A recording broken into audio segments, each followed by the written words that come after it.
एक गांव के किनारे एक पुराना घर था जहां एक नया परिवार रहने आया। शुरू में सब कुछ नॉर्मल लग रहा था, लेकिन कुछ ही दिनों बाद उस घर में अजीब घटनाएं होने लगी।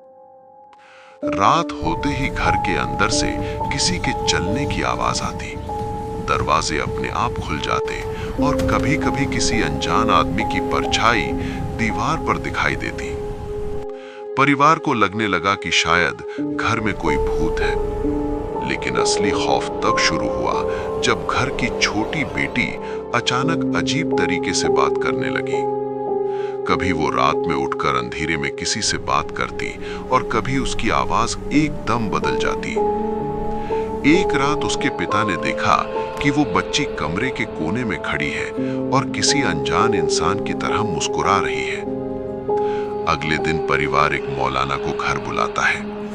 मौलाना जब घर में आते हैं तो तुरंत समझ जाते हैं कि ये कोई आम भूत नहीं बल्कि एक जिन है। मौलाना बताते हैं कि सालों पहले इस घर में किसी ने एक जिन को काबू करने की कोशिश की थी, लेकिन वो कंट्रोल से बाहर हो गया। तब से वो जिन इस घर में भटक रहा है। रात को जब मौलाना दुआ और आयत पढ़कर उस जिन को भगाने की कोशिश करते हैं तो अचानक घर का माहौल और भी डरावना हो जाता है।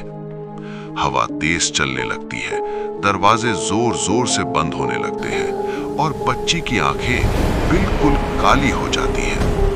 जिन बच्ची के जरिए बोलता है, ये घर मेरा है, कोई मुझे यहां से नहीं निकाल सकता। लेकिन मौलाना हिम्मत नहीं हारते, वो लगातार दुआ पढ़ते रहते हैं। कुछ देर बाद बच्ची जोर से चीखती है और अचानक सब कुछ शांत हो जाता है। सुबह होने तक जिन कमजोर पड़ चुका होता है और आखिरकार घर छोड़कर चला जाता है।